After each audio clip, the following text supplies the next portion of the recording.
Bom dia, igreja. Bom dia.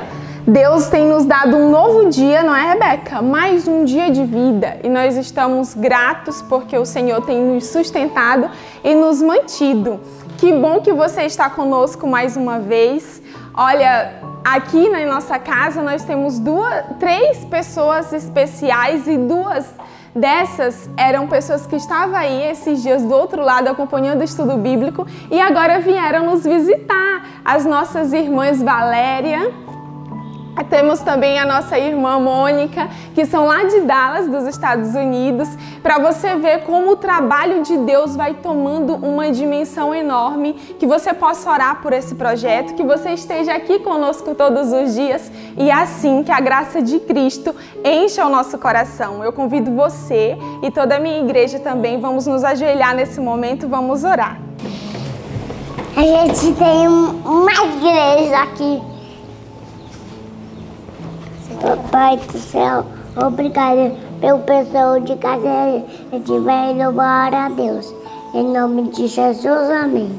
Amém, Senhor, nos abençoe e nos guie nesse momento, que a Tua presença encha a nossa igreja e encha os lares, em nome de Jesus. Amém. Muito bem.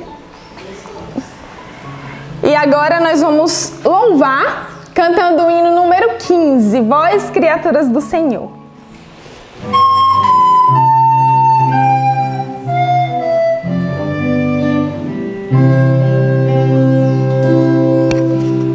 Vós, criaturas do Senhor, ó, elevai a Deus louvor, ó, louvai-o, aleluia. Do sol dourado a refugir, ó, lua prata reluzir, ó,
Você que vive, louve o nome do Senhor. E o melhor momento para louvar é quando nós acordamos. Esse segundo momento é aquele em que nós já estamos acostumados a recitar palavras da Bíblia. E o nosso verso essa semana está no livro de Atos, no capítulo 4. No capítulo 2. 4, do versículo 29, o 30 e o 31. Isso? 4. 31, 29, 30 e 31, não é, Rebeca? Nós vamos falar, a Rebeca vai nos ajudar na contagem. Vamos lá? 1, 2, 3. E? Atos 4, 29 ao 31. Agora, pois, ó Senhor, olha para as suas ameaças e concede aos teus servos que falem com toda a ousadia da tua palavra, enquanto estendes a tua mão para curar, e para que se façam sinais e prodígios pelo teu nome. E tendo orado, moveu-se o lugar em que estavam reunidos, e todos foram cheios do Espírito Santo, e anunciavam com ousadia a palavra de Deus. Atos 4, 29 ao 31. Atos 4, 29 ao 31. Agora, pois, ó Senhor, olha para as suas ameaças e concede aos teus servos que falem com toda a ousadia a tua palavra, enquanto estendes a tua mão para e que façam sinais e prodígios pelo nome de teu santo Filho Jesus. E tendo orado, moveu-se o lugar em que estavam reunidos, e todos foram cheios do Espírito Santo, e anunciavam com ousadia a palavra de Deus. Atos 4, 29 ao 31. Atos 4, 29 ao 31. Agora, pois, ó Senhor, olha para as suas ameaças e concede aos teus servos que falem com toda a ousadia a tua palavra, enquanto estendes a tua mão para curar, e para que se façam sinais e prodígios pelo nome de teu santo Filho Jesus. E orado, moveu-se o lugar em que estavam reunidos, e todos foram cheios do Espírito Santo, e anunciavam com ousadia a palavra de Deus. Atos 4, 29 ao 31. Amém? Que isso se cumpra na sua vida, que isso se cumpra na nossa vida. Bom dia a todos. Bom dia. Bom dia para você que está em casa também. Quantos de vocês aqui lembram da história de Maria e Marta?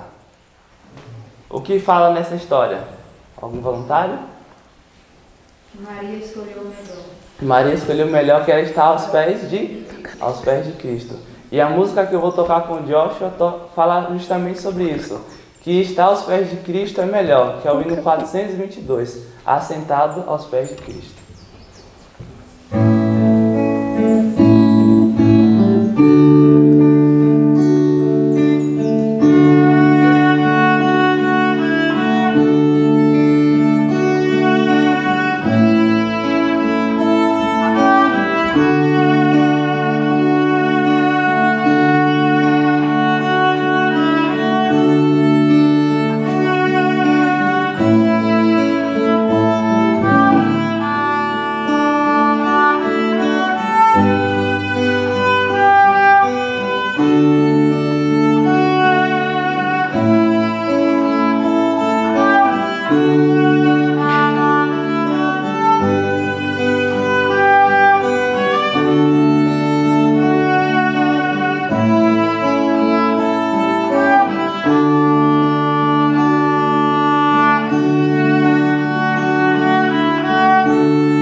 Bom dia, igreja. Bom dia. A gente fala bom dia no começo, né? Fala bom dia na hora do estudo. Esse é o desejo, que o nosso dia seja bom, não é isso, Joshua?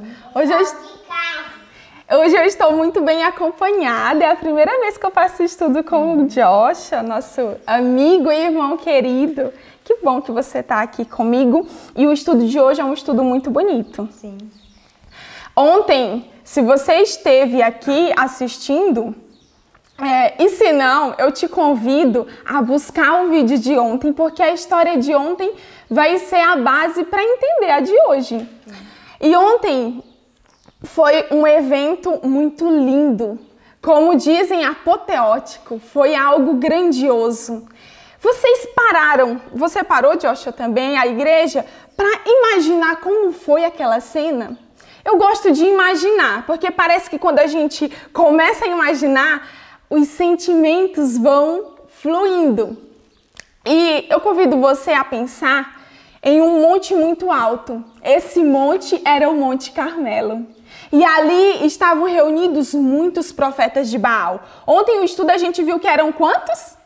850. 850, imagine. Então tinha uma multidão. Mas não tinha só os profetas de Baal, não é, Joshua? Tinha um rei também. O rei era o rei Acabe. Mas diz que embaixo do monte também tinha muitas outras pessoas que olhavam aquela cena. E naquele monte ia decidir quem era o Deus verdadeiro. E aí, como a gente viu, Deus, ele faz descer fogo do céu em um sacrifício que está totalmente inundado. Então, à vista humana era impossível pegar fogo aquele sacrifício. E todos estão ali esperando para ver o que vai acontecer. E Deus faz descer fogo do céu de uma maneira majestosa. E todo Israel pode ver que só o Senhor é Deus. É tanto que eles se prostravam, não tinham coragem de olhar para aquele fogo descendo do céu. E eles diziam, só o Senhor é Deus, só o Senhor é Deus. Mas a cena continua. Do outro lado tinha um profeta, que esse era o representante de Deus, porque os 850 eram representantes de Baal, de Astarote, e de Deus só tinha apenas um, Rebeca. E Deus, ele opera grandes coisas por meio do seu servo Elias. E depois que desce fogo, os profetas morrem. Acontece uma outra cena. Elias, ele corre até o rei Acabe. E aí ele diz o que para o rei, Joshua? Ele fala para o rei para ele se apressar e se arrumar para ir para o reino dele, porque iria vir uma grande chuva. Apesar que o profeta ele não tinha visto a nuvem, ele acreditou pela fé, porque ele sabia que já se tinha cumprido os 3 anos, os juízos, e que o povo já tinha confessado os seus pecados ao Senhor, e eles estavam prontos para receber a chuva. Por isso que ele falou que ele deveria se preparar, porque a chuva, de pronto, ela iria cair. Amém, isso é lindo. E o estudo de hoje, se você aí de casa observou, sabe, Joshua, eu acho que a gente não falou os capítulos da Bíblia. Você pode falar para nós? Então aqui, nesta madrugada, nós estudamos o livro de 2 Crônicas, capítulos 20, capítulo 21 e também o livro Profetas e Reis, capítulo 12, com o título de Jezreel a Horebe. Muito bem, então é aí que você vai encontrar as informações que nós estamos passando aqui. Então o profeta ele diz mesmo, ó, vai rei, sobe, come porque vai vir chuva. Mas o bonito é que hoje nós vamos aprender coisas maravilhosas sobre a fé. Quando as aparências e as circunstâncias dizem não, mas você continua crendo. Elias, ele trouxe por meio de suas palavras e de sua fé aquilo que ainda não existia. O que existia na terra era uma terrível seca.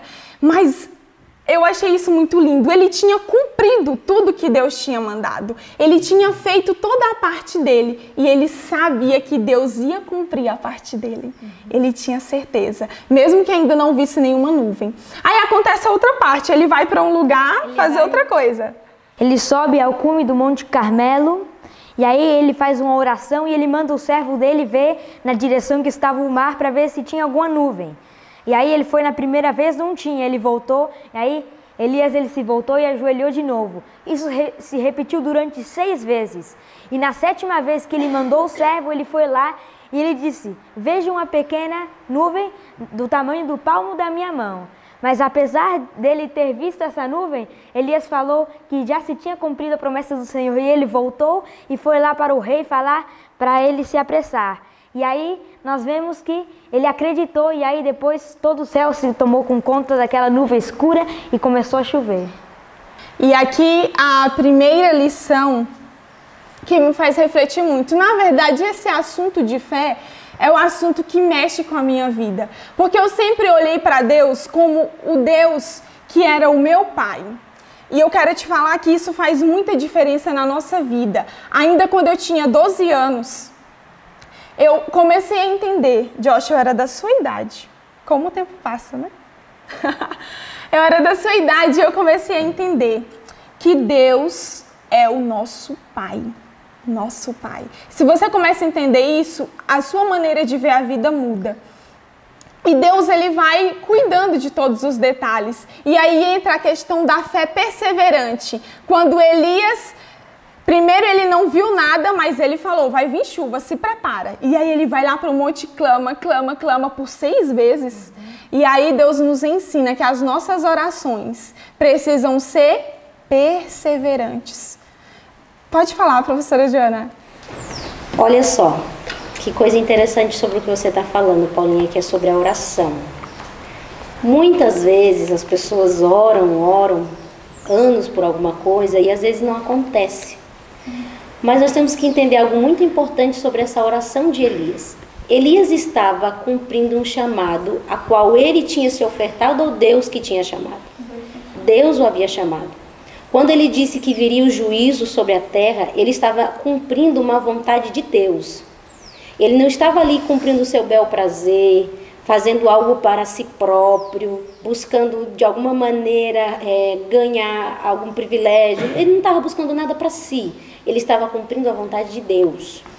E quando ele vai lá e faz aquela oração e o fogo desce, e agora ele ora pela chuva, ele estava orando segundo a vontade de Deus. Então, o que nós precisamos entender sobre oração, perseverar em oração, é isso. Estamos orando segundo o que Deus quer que nós estejamos orando? Ou estamos fazendo orações que Deus vai olhar assim e vai dizer, não posso atender essa oração, porque não está de acordo com o meu caráter, com a minha vontade, com os meus planos. Então, nós temos que, primeira coisa, aprender a pedir a Deus, Senhor, me ajuda a orar segundo o teu querer, me ajuda a orar segundo a tua vontade, o que é o teu plano, que isso esteja dentro de mim. Segundo, o profeta não se impacientou. Aqui diz claro que ele pediu para o seu servo ir lá ver e ele disse não há nada.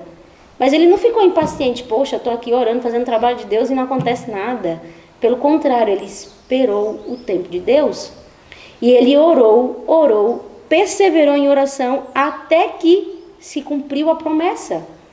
Então, nós precisamos aprender a orar segundo a vontade de Deus e orar e esperar o tempo de Deus.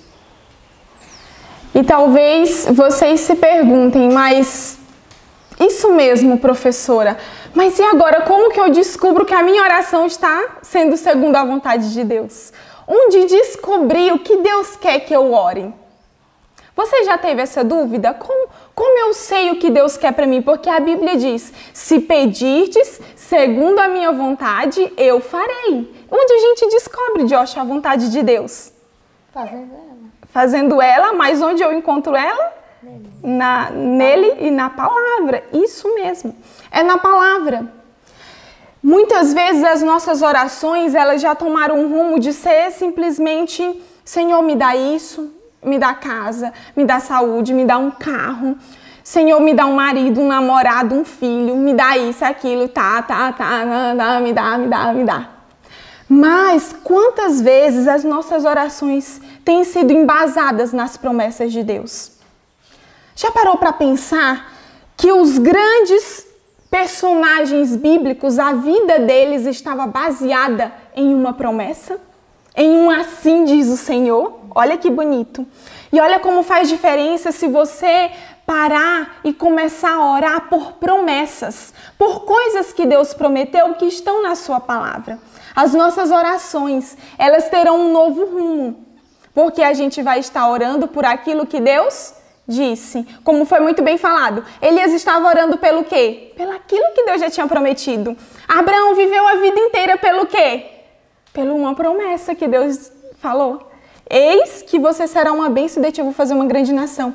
Sempre havia promessas. E a gente vê aqui que é de suma importância orarmos por necessidade, sim, mas orarmos também procurando viver as promessas de Deus na nossa vida. Eu queria falar aqui sobre a fé. Elias, ele era um grande homem de fé e por isso foi que ele conseguiu, na grande crise de Israel, ajudar o povo. Deus o pôde usar para ele ser instrumento nas mãos dele para ajudar o povo para se voltar a Deus. E aqui na página 157 do capítulo 12 do livro Profetas e Reis, no primeiro parágrafo diz assim: fé semelhante é necessária no mundo hoje. Fé que descanse nas promessas da palavra de Deus e recuse de desistir até que o céu ouça. Fé semelhante a esta liga-nos intimamente com o céu e traz-nos força para batalhar com os poderes das trevas.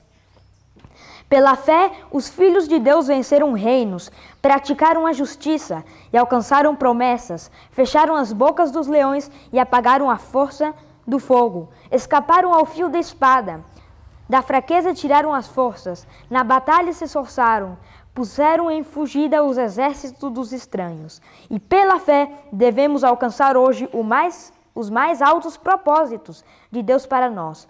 Se tu podes crer, tudo é possível ao que crê. Que nós possamos ter fé semelhante à de Elias, que nós possamos deixar que Deus nos use e que nós possamos mostrar a nossa fidelidade e sermos fiéis a Deus e poder ajudar as pessoas a voltar a Jesus. Amém. E eu vou te dar uma tarefa de casa. E para nós aqui também, procurar na Bíblia qual texto que Deus diz que Ele reparte a fé a cada um. Porque talvez você pode pensar: Paula, eu já tentei, sabe, Joshua, mas eu não tenho fé, eu não consigo ter fé. Eu quero te falar que o Senhor Deus repartiu uma medida de fé para cada um de nós. A fé é dom de Deus e o Senhor deu para cada um. Só que há um detalhe: a fé ela precisa ser exercitada, ela precisa ser usada para que cresça. Ninguém tem uma fé grande por acaso. Ninguém se torna como Elias por acaso. Lembra quem era Elias? Aquele que gemia, chorava por Israel, se incomodava. Então ele passou muito tempo em oração e a fé dele foi crescendo. A Neuzi, quer falar? Muito interessante, Paulo, o que você está falando. A gente vê aí, eu fico vendo a experiência de Elias, quando surge a nuvem tamanho de uma mão, ele sai correndo para falar para Acabe. E a gente vê que, e o que eu achei interessante aqui no parágrafo do livro, que fala: as sombras da noite envolvem o Monte Carmelo, fala que ele ficou tão escuro que Acabe não enxergava o caminho. E eu vejo aí, a gente vê como a situação do profeta agora, do homem de Deus, mesmo sendo Acabe quem era, que não era obediente a Deus, Elias, ele se coloca na condição de reconhecer ele como rei ainda, e ele vai correndo. Eu fiquei pensando, ele deve correr muito forte, porque Acabe estava de carro e ele estava correndo para mostrar o caminho a Acabe, né? E a gente vê assim que aqui no livro fala que a sombra da noite, no parágrafo fala que Acabe se preparava para descer.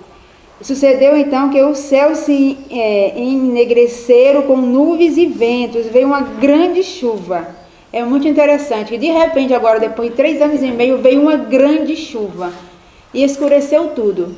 E eu fiquei imaginando, e quando chega na cidade, porque ele vai na frente até a cidade, que Acabe desce para sua casa quentinha, fiquei imaginando, né? O profeta fica ali fora e a gente vê que ele usa a capa no chão para se deitar, né? Então eu fico vendo assim, ele é tão humilde a ponto de ter essa atitude perante um rei pagão e um rei que realmente não mudou de atitude depois de tudo que ele viu ali acontecer. Depois ele viu tudo que Deus fez e Deus mostrar que era Deus e que o profeta era de Deus. A gente vê que Acabe ele não mudou por isso, mas a gente vê tamanho homem de fé que foi Elias e que Deus quer Elias nos dias de hoje. Deus precisa desses Elias nos dias de hoje, que se levante crendo nesse Deus. Isso que a Neuzi está falando é a outra parte. Depois que ele vê a nuvem pequena, não é, Joshua? Aí ele se apressa e ele tem esse ato lindo de nobreza, como foi falado aqui. O rei, ele está ali já se prepara, sobe no seu carro, e Elias, ele está com o que ele tinha, né? As perninhas que Deus tinha dado para ele, e essa ele prepara para correr. Coloca a sua capa, né, Joshua? E vai à frente. E ele foi à frente porque, como foi falado, diz que, imagine, um monte muito alto de noite, a gente enxerga o que no escuro? E aí entra o ato de nobreza. Como ajudar o inimigo? Lembra das palavras de Jesus? Amai os vossos inimigos e orai até por aqueles que vos perseguem. Elias mostrou aqui a nobreza do céu. Ele foi sim, Neuzi, um homem nobre. Ajudou aquele que era o seu maior inimigo, que tinha mais raiva dele, queria destruir a sua vida. E ele vai na frente. Algo interessante que eu também achei foi que Elias ele estaria muito exausto quando ele foi correr na frente do rei, por causa que ele tinha passado o dia inteiro sem comer lá no Monte Carmelo. Ele estava muito exausto e nós vemos que Deus o ajudou para ele poder correr na frente do rei, porque ele estava muito cansado. E era uma montanha, e era bem alta também o Carmelo, então pode ser que ele foi descendo a ladeira, correndo, depois subindo. Então foi difícil, mas Deus o ajudou. E ele foi, olha o amor revelado, porque ele foi. Por que ele foi na frente? Para que os cavalos, né, pudessem sempre ficar no caminho, serem guiados. E isso é muito lindo. O Pedro, ele também tem algo para compartilhar sobre essa história? Vamos observar na página 158, no primeiro parágrafo, como que Deus nos transmite essa mensagem. Olha que lindo. Enquanto viajava para a cidade real, através das trevas e da ofuscante chuva, Acabe não podia enxergar o caminho diante de si. Elias, que como profeta de Deus tinha nesse dia humilhado Acabe diante de seus súditos e morto seus sacerdotes, reconhecia ainda nele o rei de Israel. E agora, como um ato de homenagem e fortalecido pelo poder de Deus, corria na frente da carruagem real, guiando o rei à entrada da cidade. A palavra de Deus vem dizendo com tanta clareza que aquele ato de Elias foi muito mais do que um simples ato feito por um homem. Foi totalmente imputado pelo Espírito de Deus. Essa humildade que Elias teve, essa força que o capacitou para fazer aquilo, foi simplesmente Deus que o concedeu. E que nós possamos clamar a Deus também por isso. Ele não teve vergonha de fazer o serviço de um servo. Aqui ainda o livro usa uma expressão que eu achei forte. Ele se dispuseram a realizar o serviço de um lacaio. Então, foi uma atitude, como a gente fala, para aqueles que ficam lá dizem aí, né, no grau mais baixo. E ele, um profeta de Deus que tinha sido tão honrado por Deus, mas no reino de Deus, lembra que aqui Jesus ensina? Aquele que quer ser grande, que seja servo. É assim, no reino de Deus é diferente. Mas acontece outra coisa. E aí depois que Elias, ele guiou, eles se separam lá, Elias vai para outra direção e Acabe, ele entra na cidade onde ficava o reino dele, que era lá em Jezreel. Eles se separam e aí o profeta, ele preferiu ficar fora da cidade. E aí ele foi lá em algum lugar no mato, e ele foi lá e dormiu, porque já era noite. Ficou lá. E aí Acabe, ele entrou lá e foi no palácio dele. E aí ele estava maravilhado com o que tinha acontecido naquele dia. Ele foi lá e contou para Jezabel o que tinha acontecido, o fogo que tinha descido do céu. Também contou que os profetas de Baal tinham sido mortos. E aí ela recusou reconhecer os sucessos que tinham acontecido lá e a soberana providência que tinha acontecido lá no Monte Carmelo. E ela ficou brava e queria matar o profeta Elias. Sim. E aí acontece a outra parte da vida do profeta. Já ouviram a frase que a vida cristã tem altos e baixos? Quem já ouviu essa frase? Eu, muitas vezes. Em alguns casos ela é verdade. Geralmente acontece isso. E agora Elias, do topo, ele começa a descer a escada do medo. E olha que interessante isso. O medo nos impede de vermos a majestade de Deus. O medo nos impede de vermos a majestade de Deus. E agora aquele profeta que tinha confiado tanto em Deus, que tinha orado, o fogo caiu do céu, tinha orado, caiu chuva, depois de 3 anos de estiagem, era aquele que estava com medo da rainha Jezabel. E aí, no momento em que ele estava dormindo durante a noite, veio um servo que soube disso e avisou para ele que a rainha queria o matar. E aí nós vemos que ele saiu correndo, fugindo da rainha, e aí ele estava indo em direção, chegou lá na cidade de Berseba, ele deixou o mensageiro lá, ele continuou e foi em direção de Horebe. Isso mesmo.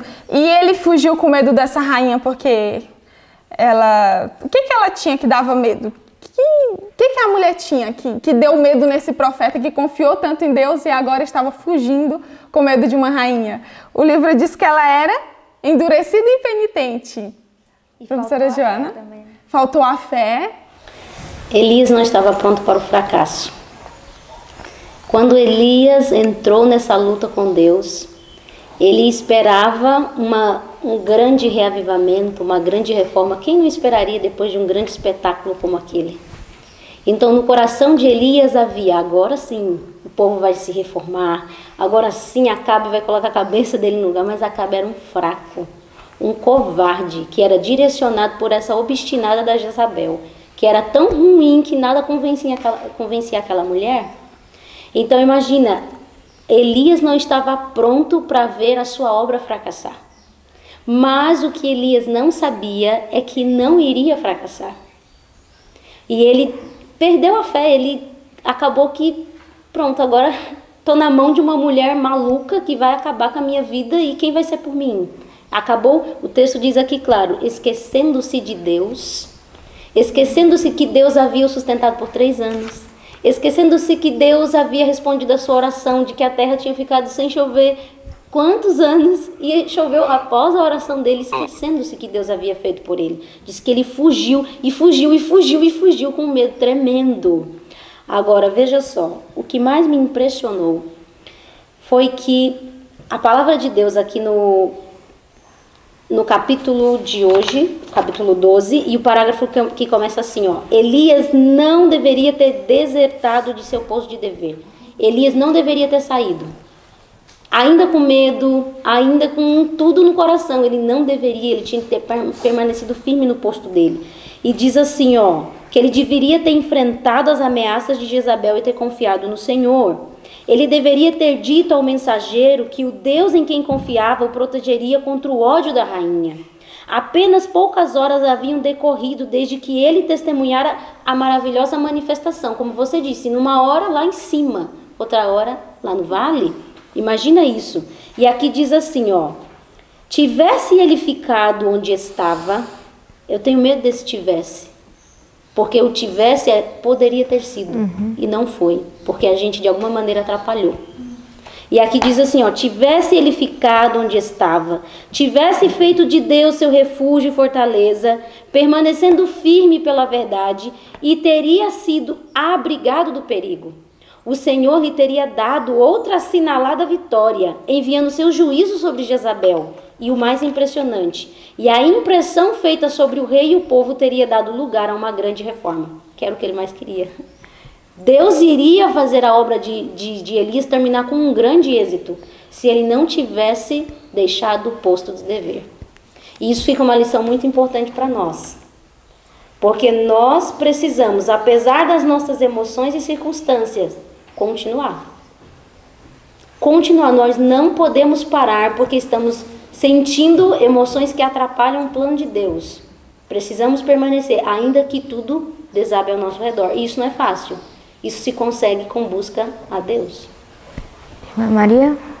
Aqui o texto fala que Elias, ele esperava que, através do milagre que aconteceu no Monte Carmelo, que a mente de Acabe não fosse mais dominada pela mente de Jezabel, né? Que Acabe era totalmente dominado por Jezabel. Mas ele esperava que um milagre acontecesse ali na vida de Acabe, que ele não mais fosse tão submisso à rainha, né? Em vez da rainha ser submissa a ele que era, né? E aqui no texto fala assim, na página 160, no segundo parágrafo, fala assim: Elias havia esperado muito do milagre produzido no Carmelo. Supusera que depois daquela exibição do poder de Deus, Jezabel não mais teria influência sobre a mente de Acabe e que haveria uma imediata reforma em todo Israel. Então, ele esperava isso, né? Que depois daquilo tudo que aconteceu ali, que tanto o rei Acabe como o povo de Israel se voltasse para Deus, né? Ele não esperava que a rainha fosse tomar o domínio e querer matá-lo e aquela coisa toda. E ele perdeu ali totalmente a fé, né? Ele ficou num momento de fragilidade, como acontece conosco, quando nós não estamos atentos, né, a tudo que acontece. E muitas vezes nós também nos deixamos levar pela circunstância, enquanto nós devemos sempre olhar para Deus e não olhar para nós mesmos. E aí nós vemos que depois dele estar fugindo, ele temeu que a reforma que ele tinha iniciado no Carmelo não fosse duradoura. E aí a depressão, infelizmente, se apoderou dele. E aí nós vemos que faltou fé para ele. E aí ele fugiu, e aí ele se deitou para dormir, e ele pediu ao Senhor pela morte. Mas o Senhor não lhe deu a morte, porque ele tinha outro propósito ainda para ele, se cumprir na vida daquele profeta. E aí nós vemos que o anjo do Senhor acordou ele, e aí deu comida para ele, e aí o anjo falou, deita-te, e aí ele dormiu mais outra vez. E aí depois o anjo do Senhor acordou ele novamente, lhe deu comida, e agora ele falou para ele que era para ele caminhar e ir lá para o Monte Horebe. E algo também interessante aqui é que se faz uma comparação com a história de Jó, que Jó, ele também pediu a morte, mas embora ele estivesse cansado, não foi permitido ele morrer. E aí nós vemos que Deus o animou, lhe deu o ânimo a ele, e ele conseguiu vencer os problemas que ele estava enfrentando, ele não desistiu, e ele venceu, ele foi vitorioso. Aí depois Deus lhe deu de volta o poder, lhe deu a família de novo, os seus filhos, e duplicou o que ele tinha perdido. Muito bem.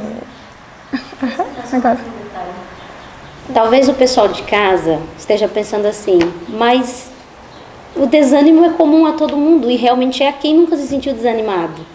Quem nunca se sentiu triste por uma situação e com a vontade de dizer assim, vou jogar tudo pro ar e vou sumir? Quem nunca pensou isso na vida? Mas o texto trouxe uma solução muito importante que nós precisamos frisar, porque Deus tem solução para isso. Aqui diz que o desânimo é pecaminoso e irrazoável. Entende isso? Mas Deus traz uma solução para isso. Diz que para o desalentado há um seguro remédio. Que remédio é esse? Fé, oração e trabalho. Fé, oração e trabalho.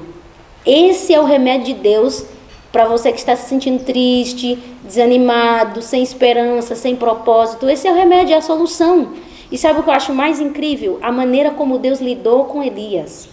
Porque pensa só, Elias estava ali no seu desespero, na sua depressão, na sua angústia sem fim, e diz que um anjo, Deus enviou um anjo com uma face compassiva que se inclinava para ele. É assim que Deus reage às nossas fragilidades, porque Ele sabe que nós não passamos de pó. Nós não passamos de pó. E é assim que Deus reage às nossas fragilidades. Um anjo com uma face compassiva, se inclinando para ele e atendendo às suas necessidades. Trouxe pão, trouxe água e disse, vamos lá, Elias, vamos sair dessa situação. É assim que Deus lida conosco. E justamente nesse parágrafo que a professora Joana comentou, tem uma parte que eu achei muito interessante, que é como Deus ele vai concedendo eficiência conforme nós necessitamos. Ele concede as coisas conforme a gente necessita. O parágrafo que a professora Joana começa, para o desalentado há um seguro remédio, que foi o remédio que a professora Joana colocou, fé, oração e trabalho. E mais adiante, nesse mesmo parágrafo, diz, nos dias mais negros, quando as aparências parecem mais agressivas, não temais, tende fé em Deus. Ele conhece vossas necessidades, possui todo o poder, seu infinito amor e compaixão são incansáveis.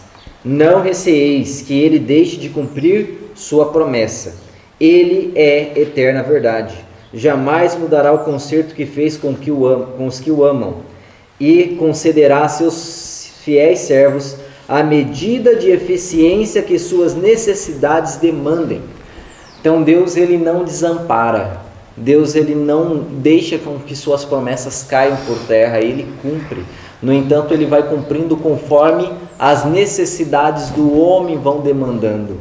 Ele não derrama um caminhão de bênçãos, não abre um amontoado de portas para que você escolha entrar, mas não, ele vai abrindo uma porta de cada vez para que você vá dando passos e aumente sua fé com essa atividade. Através da fé, oração e trabalho e da constância, Deus vai trazendo aquilo que você necessita. Deus vai suprindo conforme você necessita.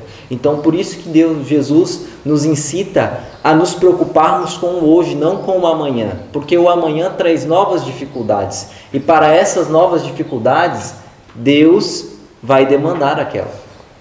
Nós devemos ter essa confiança. E o mais interessante com relação à atitude de Deus é que Deus, mesmo diante de Elias tendo fracassado nesse momento, perdido sua fé, esquecendo de tudo que Deus fez, Deus ainda o amava. Deus ainda cuidava dele. Como a professora Joana mandou, ele enviou um anjo com a face terna e compassiva para cuidar dele, porque Deus o ama. Ele não amava menos seu servo quando este sentiu-se abandonado de Deus e dos homens, do que quando, em resposta à sua oração, flamejou do céu e iluminou o topo do monte. Mesmo quando Elias estava sendo vitorioso, Deus o amava, e quando ele fracassou, Deus ainda o amava. Então, Deus, ele abandonou a Elias nos momentos que ele estava em prova, desânimo? Não. Da mesma forma, Deus, ele nos vai responder, ele não nos vai abandonar quando nós estamos passando nos momentos de sofrimentos, de tristeza, de dor. Deus, ele não nos abandona. E quando nós pensamos que Deus ele não nos está respondendo, não é que ele nos abandonou. Deus ele tem o tempo certo para nos responder para cada um de nós. E sabe o que eu acho interessante para encerrar esse estudo? É que nós vimos que a fé, ela é um dom de Deus e ele reparte uma medida para cada um. A fé, ele reparte um pouco, mas não é para ficar naquele pouco. A fé pode crescer. Mas você pensa como eu posso ter fé? A Bíblia responde, a fé vem pelo ouvir da palavra de Deus. E estamos vivendo em tempos de fragilidade humana. Quando Deus deixa essas histórias na Bíblia, não é para que você e eu pensemos, nossa, Elias, José, nossa, Moisés, e ficar enaltecendo esses homens. Eu queria que você visse o que Deus fez na vida dele. Um profeta que esteve no auge da fé, caiu, Deus o levantou. O mesmo Deus de Elias é o meu Deus e o seu Deus. A terra está passando por um momento de terrível angústia. Talvez você esteja, Paula, eu não estou sofrendo, mas quantos estão sofrendo? Que no momento do sofrimento, a gente olhe para o nosso Deus. Não olhemos para nós mesmos, mas que a nossa intuição espiritual possa ser regida pela palavra, por aquele que diz, olha, quando você é fraco, aí é que você é forte. Olha, é possível ser feliz, mesmo nas tristezas, perseguições e injúrias. Porque Deus, como diz a professora Maísa, ele traz paz no interior, ainda que chova canivete. O Senhor, ele aumenta a nossa fé, o Senhor nos dá fé. E que você possa ir para Ele quando vier o desânimo, a angústia, o desespero. Aqui, hoje, nós falamos do remédio. A professora Joana comentou aqui sobre o remédio de Deus. Amanhã é o grande dia. Amanhã nós vamos falar aqui, e a professora Maísa estará falando como Deus lida com a depressão. Como Deus lida quando vem a angústia. Amanhã a gente vai ver o que Deus fez com Elias. Como o Senhor cuidou. E para encerrar, tem uma palavra que a gente aprendeu aqui antes, e você de casa também aprendeu, que é o que está em Jó. Quando ele estava ali na amargura, Deus o levantou, ele falou algo muito bonito, que é Jó 19, 25 a 27. Vamos falar juntos? Terminar enaltecendo a palavra do nosso Deus? 1, 2, 3. Jó 19, 25 a 27. porque eu sei que o meu Redentor vive e que por fim se levantará sobre a terra. E depois de consumida a minha pele, contudo ainda em minha carne, verei a Deus. E vê-lo-ei por mim mesmo, e os meus olhos e não outros o contemplarão. E por isso os meus rins se consomem no meu interior.